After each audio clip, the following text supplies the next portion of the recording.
Welcome to the Fantasy Football Hub YouTube channel. Today I'm joined by FPL Salah to preview Gameweek 17. Abdul, 7 green arrows in a row, making it a little bit of a habit this season. I mean, it wasn't the biggest green arrow, but a green arrow nonetheless in the previous game week, and your team is looking in pretty decent shape for the upcoming week. Yeah, I mean, it's a lot easier to get greens when you're ranked where I am, but No, yeah. don't say that. But yeah, I mean, look, I was 4 million in game week 9 and then 1.5. So look, could be worse. I think, 1.5 million at this point isn't great, but it's not an absolute disaster. There's still plenty of time to go. We've got the assistant managership, we've got the double game weeks. So yeah, hopefully, I'm hoping for a good second half of the season. Talk to me about your week last week. Not bad, 52 more points than me. I mean, to be fair, like this sort of week, and I always think this when you have these like massive swingy weeks where some managers get 90, some get like 60. These sort of weeks just don't really matter. They're just such like almost transitional weeks where nothing much really happens. Yeah, there are a couple of like double-digit hauls. Well, they're not even hauls. Like is Isak's a haul with 11 points? I mean, we've been seeing players get like 18 points this season. It doesn't feel crazy, but yeah, Isak was probably the difference in your team for getting that green. Gabriel and Timber as well. Yeah. Yeah, that was it really. It was just them two. I mean, I think that the main thing was this week that the two main captaincy options, Salah and Palmer, didn't do much. So that's why it wasn't, like a big swingy week. We've seen a lot of those this season, but I think some people had Cunha, some had Hall, who aren't like massively owned. So I mean, yeah, it seemed like, about 50 to 60 points was kind of average. Anything above that was a really good game week. Now, I have just noticed that you have Mbermo on your bench, which I didn't realize. That was a Which is sore one. tough. That was an absolute, Yeah. because I had Colwell in my starting 11 and Buemo first bench, and there's nothing worse than your bench player wiping out your player's clean sheet in the 90th minute. So that was a tough one to take. That is brutal. Yeah. It wasn't as bad as Flecken's conceding 2 goals in the 90th minute when he was on like a 100 pointer. But yeah, it wasn't the best. The thing is with that one, and I remember because I had Flekken, well, I still have Flekken. Yeah. It didn't feel like the first goal I felt was like it was deserved. Yeah, yeah, Because it was they've been fine. battered all game. I was He like, was still on for an 8 pointer. exactly. And then it was the second goal that was the killer. And the first goal was the second goal was a good goal. The first goal, I mean, it was an unbelievable goal. And we're obviously going off on we're waffling here, Yeah. but that Wilson flick, I mean, how often does that go in? Yeah, Very I know. rarely. Yeah, and the annoying thing was, it was kind of a free goal. And the second goal, he should have saved, really. I think a better keeper would have saved that. Yeah. So yeah, not Flecken's the biggest fan, but Fabianski's owners got a better taste of that last night, I think, as well. Wow, exactly. It's bad, but Very tough, especially given the lack of clean sheets this season. yeah, it's a cruel game. It's a cruel game. We've seen so many 90th minute wipeouts this season. It's unreal.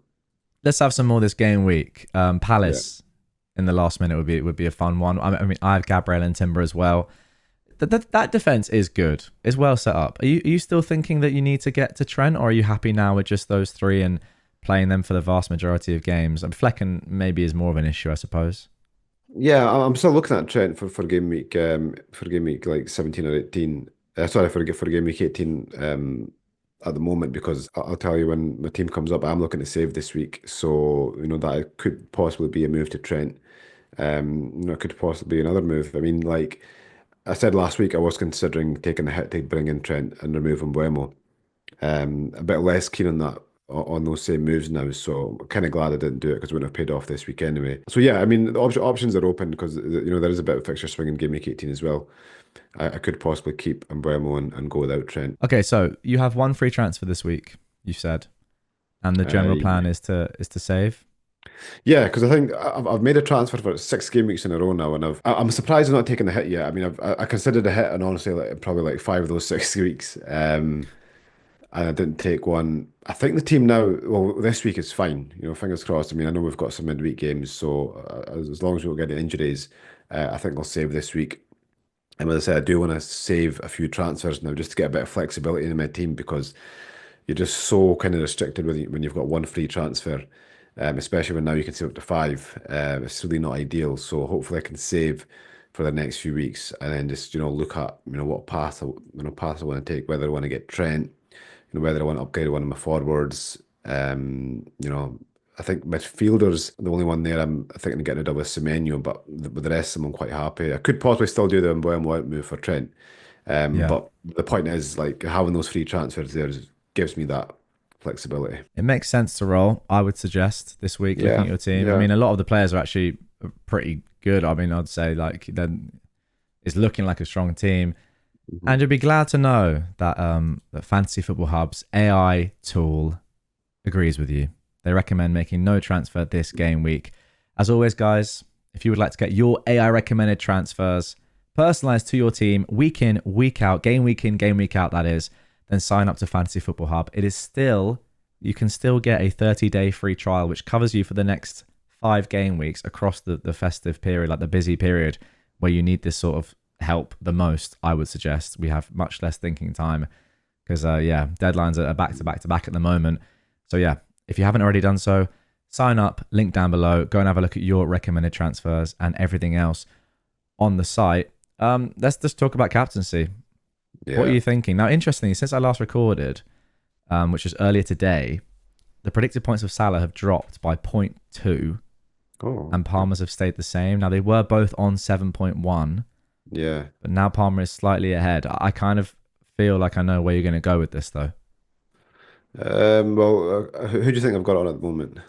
I'd be shocked if you don't captain Salah. Yeah, Actually, like shocked. yeah, I've got on Salah. Yeah.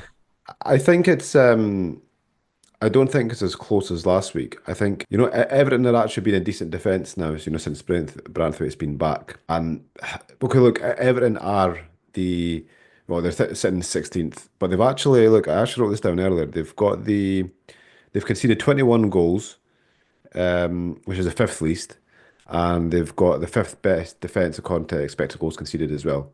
So, Wow. yeah, I mean, look, the reason why they're down there is because they can't score, Yeah. not because they can't defend. So when you're looking at defenses, I think when you look at those two teams, I think Spurs are that team that they go out and play. They don't sit back against any team. So it's not that they're a worse team than Everton. It's just that I see more goals in that game potentially. Just with I could see that being like a 2-2 or a 3-2 or something like that. So that's why I'm on Salah at the moment. I think that there's more potential for goals in that game. And Salah, if you look at his goal involvement, he's got 71% goal involvement this season, which is unbelievable. Wow. A goal or assist. And that's obviously a bit inflated. He's not going to keep that for the rest of the season, but it just goes to show how pivotal he's been. So for those reasons, I'm on him at the moment. I just think the fixture's slightly better for attacking purposes. And Salah obviously is the better asset anyway. So when it's that close, I think you go for the best FPL asset we've ever had. Yeah, I completely agree with that. I concur that it's not as close as the predicted points make it look. And that stat you've given there on the Everton defense is really if there was 1% of me that was considering Palmer, it's now 0%, to be honest. Yeah, it's one of those where I mean you sort of want the data to match what's happening in real life. Obviously that doesn't happen all the time, but that is one where they've conceded the 5th fewest goals and they've been expected to concede the 5th fewest goals. Yeah. Like, that's not lucky.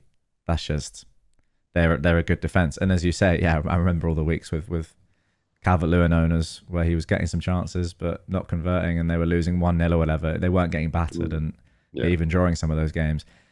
There you go. And also, great point on Salah.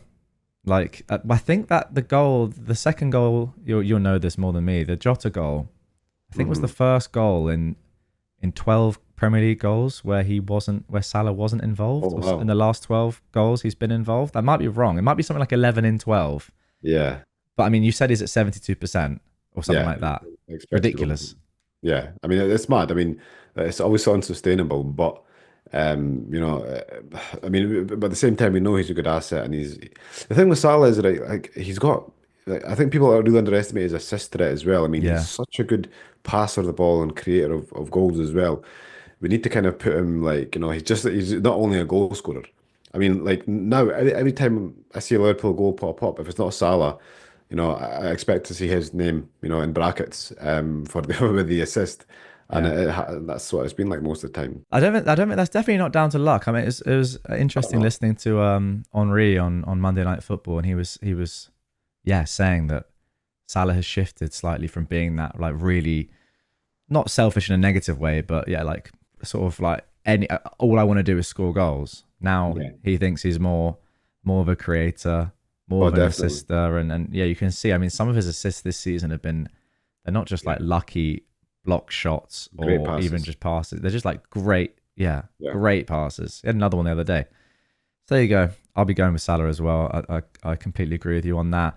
hmm Rest of the team, what are you thinking? It's all right. It's like I mean, you're happy to save, so Yeah, I mean the only like if I was just say if I was forced into making a transfer, I think something like a Strand Larson to Raul Jimenez would be a nice move this week. I guess if I had two or three transfers saved up, that's one I might be considering. But I think in my position, I've just got to save now. I just need to bank some transfers to to make some kind of I guess structural changes if need be.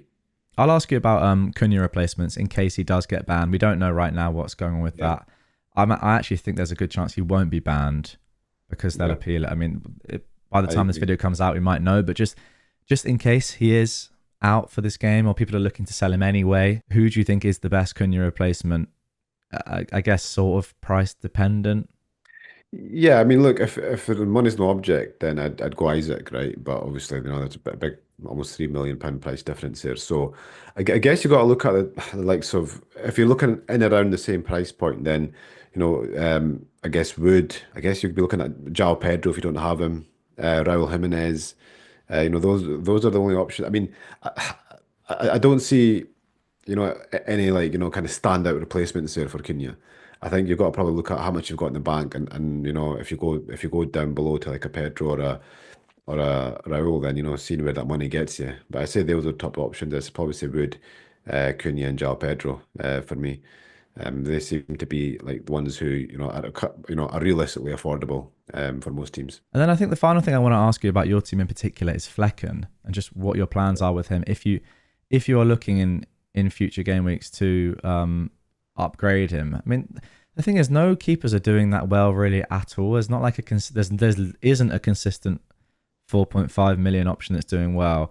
Henderson has been good to be fair. He's been relatively unlucky. I think Sanchez has been a little bit unlucky not to get actual points over the past couple of weeks as well, or three or 4 weeks. Yeah, Flecken, any plans with him? No, because I think I've kind of made my bed with Flekken because when I had the money for the second Arsenal defender, it was between Raya or getting a second Arsenal centre back. So I went for the defender. So yeah, I mean like he's way down on my list of priorities is Flekken. So and I've got a point two in the bank, so I've not really got anywhere to Yeah. go. So I think I'll just keep him until my next wild card. Okay, mate, that is going to do it for this one. I think we've covered most things there. Not too much to talk about this week. As always, guys, if you do have any more comments or questions about your own team or players in general, get them down in the comments below. Abdul, thank you very much as always. Yeah, Here's to making it 8 green arrows in a row. I would like 1 green arrow in a row. That'd be good. I'm actually on 2 reds, even though I've been happy with my team. I'm on 2 reds in a row. where are you ranked, though? 184k. 104K, smashing it. Yeah. I'd swap in your position any day of the week. Yeah.